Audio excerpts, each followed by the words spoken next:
एक गांव में एक बूढ़ा सौदागर और उसका बेटा अर्जुन रहते थे। एक दिन बूढ़े सौदागर ने अपने बेटे को 2 घोड़े देते हुए कहा, बेटा ये बहुत ही अच्छी नस्ल के 2 घोड़े हैं, मैंने इन्हें बड़े ही मेहनत से पाला है, इन्हें किसी ऐसे देश में ले जाकर बेच दो जहाँ घोड़ों की कमी हो। एक एक घोड़ा 101 अशरफियों में बिक जाएगा। यहाँ से बहुत दूर दक्षिण में एक ऐसा देश है जहाँ जाकर तुम ये घोड़े बेच सकते हो। क्योंकि मैं अब बूढ़ा हो चुका हूँ और सफर नहीं कर सकता, लेकिन तुम हिम्मत करो और दूर दराज के अनजान देशों में जाओ। संभव है कि तुम्हें इन घोड़ों की और भी ज्यादा कीमत मिल जाए। अर्जुन यह बात सुनकर इस ख्याल से फूला न समाया कि नई नई जगहें देखने को मिलेंगी और खूब सैर होगी। मगर इसके साथ ही उसके बाप ने सलाह देते हुए कहा, बेटा यह याद रखो कि पश्चिम की तरफ मत जाना। अगर तुम उस तरफ गए तो ऐसे देश में पहुंच जाओगे जहां बेईमान और ठग लोगों की बस्ती है। वहां जो भी बाहर का आदमी चला जाता है वह वापस नहीं आता। एक दफा मैं भी वहां पर चला गया था, मगर अपनी उस बेवकूफी की मुझे इतनी बड़ी कीमत चुकानी पड़ी कि मैं उम्र भर याद रखूंगा। अर्जुन ने अपने बाप से पूछा, आखिर बताइए तो, जब आप ठगों की बस्ती में गए तो क्या हुआ था? बूढ़े पिता ने कहा, बेटा तुम्हें याद है कि जब तुम छोटे थे तो तुम्हारा एक भाई भी था जिसके साथ तुम खेला कूदा करते थे। 15 बरस पहले अपने कारोबार के सिलसिले में मैं सफर पर गया था, तब तुम्हारे भाई को भी अपने साथ ले गया था। मैंने सोचा था कि इस तरह से यह देश विदेश की सैर भी कर लेगा और लोगों के रहन सहन का ढंग भी देखेगा। इस तरह ये बहुत कुछ सीख जाएगा। जब हम अपने देश वापस आ रहे थे तो बदकिस्मती से किसी अनजान देश में जा निकले। हम शाम के वक्त वहाँ पहुँचे थे। वह रात हमने एक सराय में बिताई। लोगों की बातचीत और उनके तरीकों से पता चला कि यह वही धोखेबाज लोगों की बस्ती थी जिसके बारे में मैंने अपने बड़े बुजुर्गों से सुना था। अब मुझे फिक्र होने लगी कि जल्द से जल्द यहाँ से निकल जाना चाहिए। सुबह सवेरे जब मैं सराय के मालिक को किराया वगैरह दे रहा था तो मैंने देखा कि सराय के मालिक का भाई रोता पीटता अपनी किस्मत को कोसता हुआ चला आ रहा था। उसने बताया कि वहाँ उसके घर में मरा हुआ बच्चा पैदा हुआ है और ये सब मेरी वजह से हुआ है। ये सुनकर मेरे पैरों तले से जमीन खिसक गई। उस आदमी का कहना था कि जब मैं शाम को अपने घोड़े से उतरा तो बहुत जोर जोर से हाँफ रहा था एक छोटा सा कीड़ा जो उड़कर सराय से बाहर निकल रहा था। मेरी सांस के जोर से उस जगह चला गया जहाँ उसकी बीवी बैठी हुई थी जो बच्चा पैदा करने वाली थी। उसकी नाक में वह कीड़ा घुस गया और इसी वजह से उसे जोर से छींक आई। छींक के कारण उसका बच्चा पेट में ही मर गया। देखते ही देखते वहाँ लोग इकट्ठा हो गए और हर कोई उसी आदमी की तरफदारी कर रहा था। भीड़ ने मुझ पर इल्जाम लगाया कि मैं ही उसके बच्चे की मौत का जिम्मेदार हूँ। इस सजा में उन्होंने मुझसे मेरा बेटा छीन लिया। यह सुनकर मेरे होश उड़ गए। दिल पर पत्थर रखकर मैं वहाँ से लौट आया। मेरा बेटा अब भी उन्हीं लोगों के कब्जे में है और उनकी गुलामी कर रहा होगा। तुम्हारे भाई की कलाई पर एक तिल का निशान है जो बिल्कुल चांद जैसा दिखाई देता है। पूरी कहानी सुनाने के बाद बूढ़ा बाप रोने लगा। अर्जुन को अपने बाप की ये हालत देखकर बहुत दुख हुआ। इसीलिए अर्जुन ने अपने बाप को विश्वास दिलाया, आप यकीन कीजिए बाबा, मैं ठगों की बस्ती में हरगिज कदम नहीं रखूंगा। इसके बाद अर्जुन दोनों घोड़ों को लेकर दूर दराज के देश में सफर पर रवाना हो गया। कुछ दिन के बाद वह एक नदी के किनारे पहुंचा। इस वक्त नदी में बाढ़ आई हुई थी, इसीलिए नाव वाले ने अपनी छोटी सी कश्ती में अर्जुन के दोनों घोड़ों को ले जाने से इनकार कर दिया। नाव वाला कहने लगा, तुम अगर पश्चिम की तरफ चले जाओ तो वहाँ पर तुम्हें कोई न कोई मजबूत कश्ती वाला मिल जाएगा। इस तरह कोई नाव तुम्हें नदी पार करवा देगी। जैसे ही अर्जुन पश्चिम की तरफ चला, अचानक जोर की आंधी चलने लगी। अर्जुन ने छुपने की जगह ढूंढने की कोशिश की, मगर उसे सिर छुपाने की जगह नहीं मिली। वह एक पहाड़ की तरफ चलने लगा। अपने घोड़े के साथ वह बड़ी ही मुश्किल से पहाड़ पर चढ़ गया। इस वक्त आंधी का जोर कुछ कम हो चुका था। अर्जुन ने देखा कि क्योंकि वह अब पश्चिम में काफी आगे तक आ गया था, उसे ख्याल आया कि शायद यह वही ठगों की बस्ती है। उसने सोचा कि वापस चला जाए। तभी उसके मन में दूसरा विचार आया,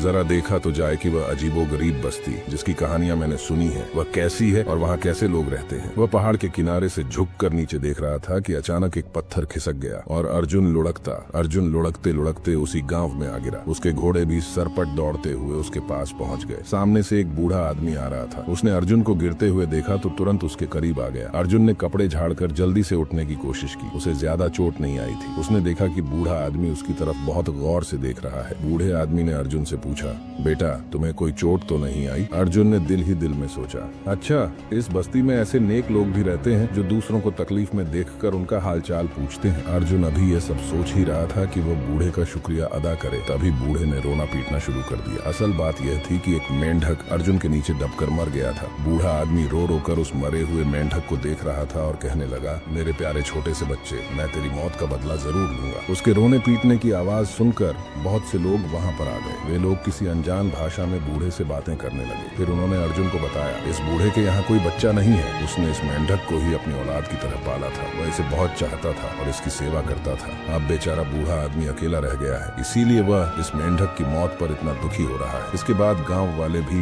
बूढ़े के साथ रोने पीटने लगे। अर्जुन बुरी तरह से घबरा गया। उसे कुछ समझ में नहीं आ रहा था कि अब क्या करे। उसने लोगों से पूछा, बूढ़े के दुख को कम करने के लिए क्या किया जाए? बूढ़ा एकदम से बोला, अपने घोड़ों में से एक घोड़ा मुझे दे दो। अर्जुन ने नाराज होकर कहा, एक मामूली से मेंढक के बदले में मैं अपना घोड़ा नहीं दे सकता। तब बूढ़ा कहने लगा, कैसी बातें करते हो नौजवान, क्या घोड़ा किसी के बेटे से ज्यादा कीमती हो सकता है? आखिर में बेचारे अर्जुन को अपना एक घोड़ा उस बूढ़े के हवाले करना पड़ा। वह बहुत ही उदास और दुखी होकर वहां से चला गया। अब इस पहाड़ पर चढ़ना बहुत मुश्किल था, इसीलिए अर्जुन काफी दूर तक पैदल ही चलता रहा ताकि कहीं से कोई आसान रास्ता मिल जाए। थोड़ी देर बाद वह एक गांव में पहुंचा। अर्जुन भूख और प्यास के मारे बेहाल था। उसने गांव में जाकर एक दरवाजा खटखटाया। उस घर से एक आदमी बाहर आया जिसकी सिर्फ एक आंख थी। अर्जुन ने उससे कुछ खाने पीने को मांगा। उस आदमी ने जवाब दिया, मैं तुम्हें खाने को तो कुछ नहीं दे सकता, मगर हाँ, पानी जितना चाहे पी सकते हो। उस एक आंख वाले आदमी ने अर्जुन को पानी दे दिया। पानी पीकर अर्जुन ने उसका धन्यवाद किया और फिर चलने को हुआ। तभी उस एक आंख वाले आदमी ने उससे पूछा, भैया तुम कौन हो, कहाँ से आए हो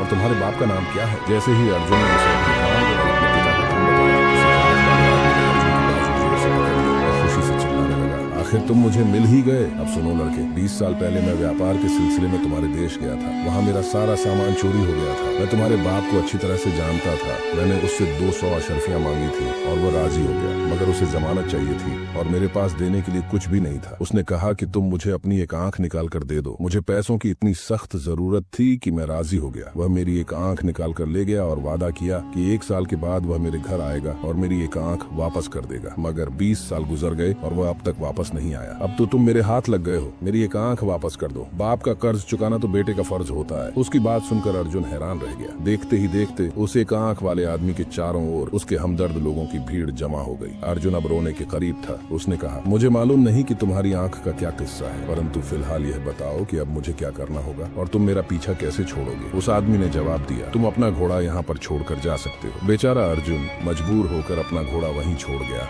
और अकेला ही आगे बढ़ चला। पहाड़ से गिरने के कारण उसका सारा बदन दर्द कर रहा था। दिल से भी वह बहुत दुखी था कि उसके दोनों कीमती घोड़े हाथ से निकल गए। थकान के मारे अब उससे चला भी नहीं जा रहा था। चलते चलते वह एक बगीचे में जा पहुंचा और एक वृक्ष के नीचे बैठकर आराम करने लगा। थकावट के कारण उसे नींद आ गई। कुछ देर बाद जब उसकी नींद खुली तो उसने देखा कि बगीचे में पास ही एक सेब के पेड़ के नीचे 2 आदमी बैठे शतरंज खेल रहे थे। उन्हें खेलता हुआ देखकर अर्जुन के मन में भी आया कि वह अपना मन बहलाने के लिए कुछ देर इन लोगों के साथ शतरंज खेले। अर्जुन उन लोगों के पास गया। उनमें से एक आदमी ने अर्जुन से कहा, क्यों भाई, क्या तुम भी हमारे साथ शतरंज खेलना चाहते हो? अर्जुन ने हाँ में सिर हिलाया। वो आदमी कहने लगा, भाई अगर हमारे साथ शतरंज खेलनी है तो उसकी एक शर्त है और शर्त यह है कि हारने वाले आदमी को जीतने वाले खिलाड़ी के द्वारा बताए गए किसी भी काम को करना होगा। फिर वो आदमी पेड़ पर लगे हुए सेबों की तरफ देखकर कहने लगा, अगर तुम शतरंज में हार गए तो तुम्हें मेरा एक काम करना होगा। अर्जुन को लगा कि शायद वह आदमी उससे पेड़ पर चढ़कर सेब तोड़वाना चाहता है। उसने तुरंत इस बात पर सहमति दे दी और वे लोग शतरंज खेलने लगे। शतरंज के इस खेल में अर्जुन अनाड़ी साबित हुआ और वह हार गया। अब शतरंज जीतने वाले आदमी ने कहा, अब तुम्हें मेरा एक काम करना होगा। अर्जुन तपाक से बोला, कोई बात नहीं भाई, भला पेड़ से सेब तोड़ना कौन सा बड़ा काम है, मैं अभी कर देता हूँ। उस आदमी ने कहा, तुमसे किसने कहा कि मैं तुमसे सेब तोड़वाना चाहता हूँ? मेरे पास तो तुम्हारे लिए एक दूसरा काम है और वह काम ये है कि तुम्हें मेरे लिए समंदर को खाली करना होगा, उसका सारा पानी निकालना होगा। अगर तुम ऐसा नहीं कर पाए तो तुम्हें जुर्माने के तौर पर मुझे 1000 सोने की अशर्फियां देनी होंगी। उस आदमी की बात सुनकर अर्जुन के होश उड़ गए। वह कहने लगा, अरे भाई, भला समंदर को भी कोई खाली कर सकता है? उस आदमी ने कहा, मैं वह सब नहीं जानता। हमने शतरंज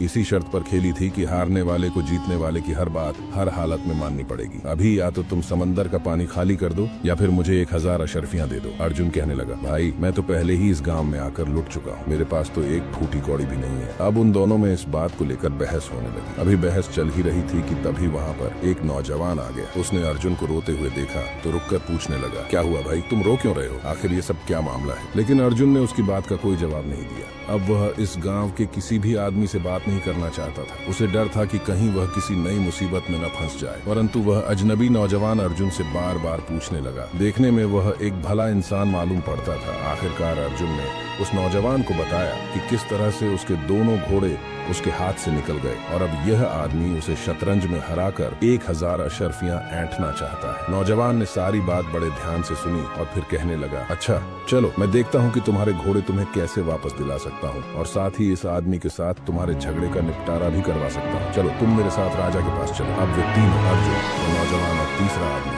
राजा के महल की ओर चल पड़े। अर्जुन और वह नौजवान दोनों आगे आगे चल रहे थे, जबकि तीसरा आदमी उनके काफी पीछे धीरे धीरे आ रहा था। तभी उस नौजवान ने मौका पाकर अर्जुन को धीमी आवाज में सब कुछ समझा दिया कि उसे राजा के पास पहुंचकर क्या कहना। पीछे पीछे चल रहा तीसरा आदमी उनकी योजना से पूरी तरह अनजान था। रास्ते में अर्जुन और उस नौजवान ने एक मेंढक पकड़ा और उसे अपनी जेब में छुपा लिया। जब वे तीनों राजमहल पहुंचे तब अर्जुन ने राजा के सामने अपनी शिकायत रखी। उसने बताया कि गांव के 2 लोगों ने उसे उसके 2 घोड़े ठग लिए। राजा ने सिपाहियों को भेजकर उस बूढ़े आदमी और एक आंख वाले आदमी को राज दरबार में बुलवाया। राजा के सामने पहुंचकर बूढ़े आदमी ने अपनी बात रखी। उसने कहा, महाराज, जो मेंढक अर्जुन के नीचे दबकर मर गया उसे मैं अपना बेटा मानता था, जिसे मैंने बड़े प्यार से पाला था। अर्जुन ने तुरंत अपनी जेब से एक मेंढक निकाला और बूढ़े आदमी के सामने रखते हुए कहा, महाराज, इस मेंढक को मैं अपना बेटा मानता हूँ। मैं इस मेंढक को पहाड़ के नीचे छोड़ देता हूँ और अगर ये बूढ़ा आदमी उस पहाड़ से नीचे गिरकर इस मेंढक को कुचल दे तो मेरा बदला पूरा हो जाएगा। राजा ने कहा, हाँ, ये बिल्कुल ठीक है। मेरे विचार से यह सही न्याय है। बूढ़े के मुकदमे का यही फैसला है। ये सुनकर बूढ़ा चुपचाप अपना घोड़ा